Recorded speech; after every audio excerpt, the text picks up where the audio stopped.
азыр Мадумаровдун бирок жакшы жактары дагы бар, жаман жактары дагы бар. Ошолорду айтып берейин. Мадумаров ким бул? Мадумаров бул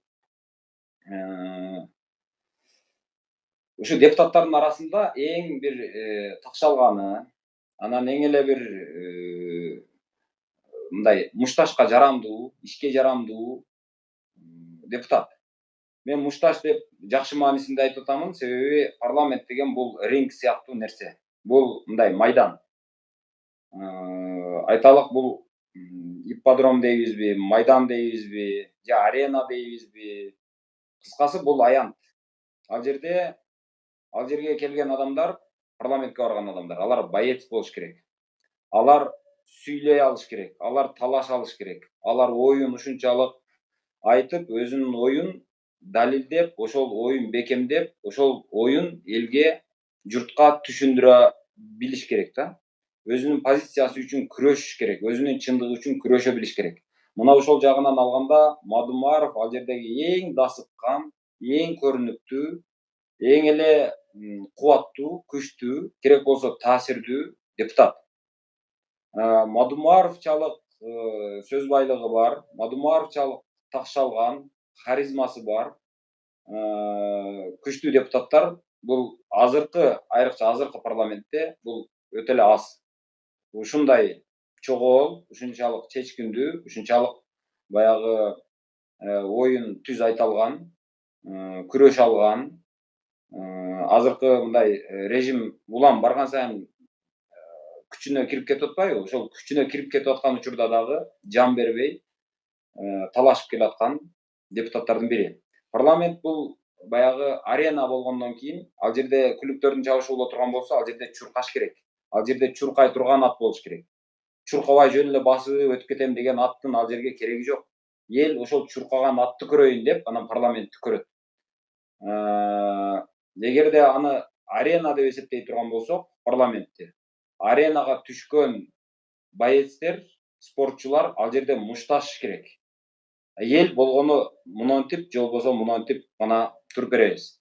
Мына ошол жагынан алганда Мадумаровго дайыма монтип гана эл турат да көбүнчө. Ошол жагынан алганда Мадумаров бул боец катары аренага түшкөндөн кийин ал мушташат, ал жерге барып күрөшө алат, ал жерде өзүн көрсөтө алат, күчүн көрсөтө алат. Күчүн көрсөткөнгө жөндөмдүү депутат. Ал импотент депутат эмес. Ал кандай десем, ал бир мажүрөө, балык ооз, пикирин баягы кээ бир жерде айтып, кээ бир жерде жашырып койгон депутаттардан эмес. Көбүнчө ошол кайсы өзү керек деген, өзү зарыл деген маселеге келгенде Мадумаров сөзсүз пикирин ачык айтат да. Айтканда дагы аябай сөөгүккө жеткирип, чучукка туздан сепкендей кылып, дозасын келтирип айтат. Ал жагынан алганда Мадумаровго сөз жок. Мадумаров ал парламентте отуруш керек, ал парламенттин көркүн ачат. Эгерде күлүк ат ипподромго келбесе, анда эл ипподромго келбейт. Эгерде футболдо жакшы оюнчулар ойнобосо, ал жерге эл барбайт. Ошол сыяктуу эле Мадумаров сыяктуу күлүктөр, Мадумаров сыяктуу ораторлор гана биздин парламенттин көркүн ачып отурат. Эгерде Мадумаров дагы жок болсо, Текебаевди жок кылганбыз, кетиргенбиз. Дооронбек Садырбаев деген депутат бар эле. Ошол сыяктууларды эми өлгөн өлдү, кеткени кетти. Азыр эми ошол легендарлуу парламенттен жалгыз Мадумаров калды. Анан ошол жалгыз жанагы күчтүү депутаттардын бири. Эми аны көп мактай бербейин.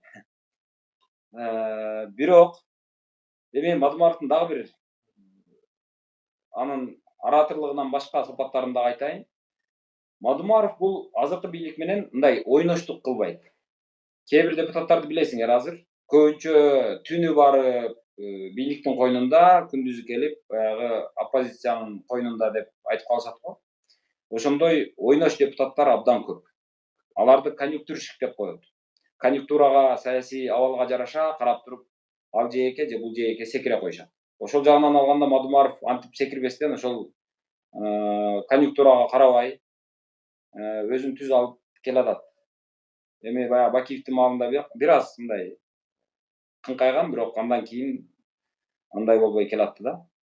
Анан бул баягы досума, тууганыма, мына ишти бүтүрүп берип койчу, муну бир кызматка коюп берчи деп суранганын биз көргөн эмеспиз, уккан эмеспиз. Бул жагынан алганда ал бийликтен карыз болбойт. Анан Мадумаровдун бизнеси жок. Мадумаров жөнүндө ар түрдүү ушактар жүрөт, жанагы Мадумаровдун Казакстанда мындай бизнеси бар экен, анан тигиндей мейманканасы бар экен, анан тигиндей мындай деп. Бирок Мадумаровдо андай бизнес жок. Мен сиздерге мындай, эгерде мага ишенсеңиздер, ишенип кое бериңиздер.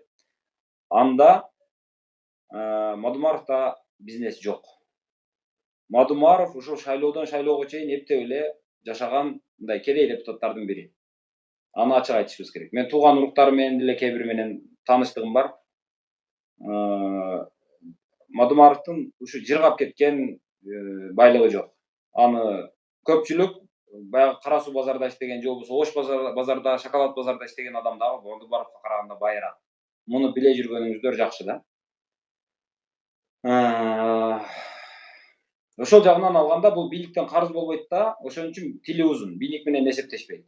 Оюна эмне келсе ошону айтат, бетке чабат. Бул жагынан алганда Мадумаров красавчик. Анан бул баягы конъюнктурщик эмес деп атпаймынбы? Мисалы, көп депутаттар абалга карап, мынтип кээ бир маселелер болсо жыйынга катышпай коюп, кээ бир маселелер болуп атса добуш бербей коюп, кээ бир маселелерде калыс деген добушту берип коюп, кээ бир маселелерге келгенде, жана Нуржигит Кадырбеков кайсы бир маселеге келгенде, ушул маселени бир 10 жылдан кийин карабайлыбы деп бир нече жылга жылдырып койгонго андай оюн кылбайт бул. Түз айтат, ошол учурда айтат, кесип эле айтат. Жанагы көп депутаттар бар да, мисалы, оратор. Мадумаровдон өтсө өтөт, калышпай турган оратор депутаттар бар. Кадырбеков сыяктуу дагы жана башка депутаттар бар. Алар аябай саясий абалды карап, камалып дагы кетпей турган, элге дагы жакпай калбай турган, бир эле учурда элге дагы жага турган, бир эле учурда бийликке дагы жага турган, өгүз дагы өлбөсүн, араба дагы сынбасын деп мындай ортодо мынтип эптеп, мындай бир кичинекей бир кычык болсо, ошол кычыкка эптеп мындай сурулуп, ошол жерден кирип кеткиси келген депутаттар бар да, чебер депутаттар. Мына ошондой депутаттардан эмес. Бул мунун артыкчылыгы.